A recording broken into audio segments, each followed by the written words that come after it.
समाचार अब तक, सत्य का साहस। नमस्कार, मी नेहा आणि आपण बघत आहे समाचार अब तक। बघूया आजच्या काही ठळक बातम्या। महाराष्ट्र विधिमंडळाच्या दिवाळी अधिवेशनाला आज सोमवारपासून 16 डिसेंबर रोजीपासून नागपुरात सुरुवात झाली आहे। नागपूर विधान भवनाच्या आवारातून मंत्री चंद्रशेखर बावनकुळे यांनी प्रसार माध्यमांशी संवाद साधला। यावेळी त्यांनी विरोधकांवर निशाणा साधत म्हटलंय की विरोधकांच्या पायाखालची वाळू सरकली आहे। त्यांनी आता आत्मपरीक्षण केले पाहिजे, आत्मचिंतन केले पाहिजे।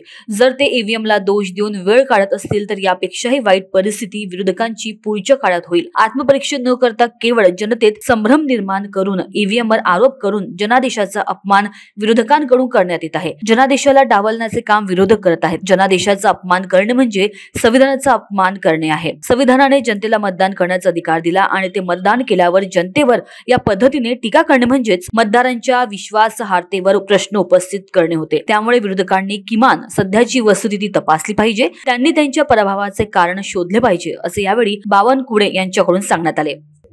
अधिवेशनाचा पहिला दिवस आहे।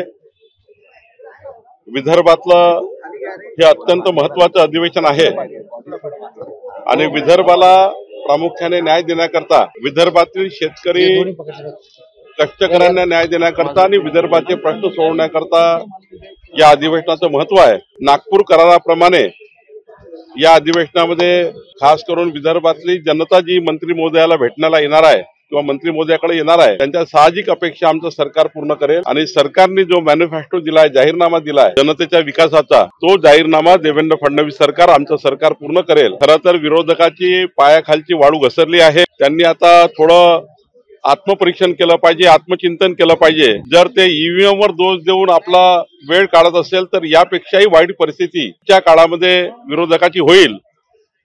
आत्मपरीक्षण न करता केवळ एक जनतेमध्ये कन्फ्युजन करून ईव्हीएम वर आरोप करून जनादेशाचा अपमान विरोधक करता आहे, जनादेशाला डावलतात आहे। जनादेशाचा अपमान करणे म्हणजे संविधानाचा अपमान करणे। संविधानाने जनतेला मतदान करण्याचा अधिकार दिला आणि तो मतदान केल्यानंतर जनतेला या पद्धतीने क्रिटिसाइज करणे म्हणजे ईव्हीएम वर दोष देणे म्हणजे मतदारांच्या विश्वासार्हतेवर त्या ठिकाणी प्रश्नचिन्ह निर्माण करणे आहे। आणि म्हणून विरोधकांनी किमान काय वस्तुस्थिती आहे तपासली पाहिजे, काय कारण काय त्यांना या ठिकाणी त्यांची अवस्था ही झाली हे तपासलं पाहिजे असं मला वाटतं।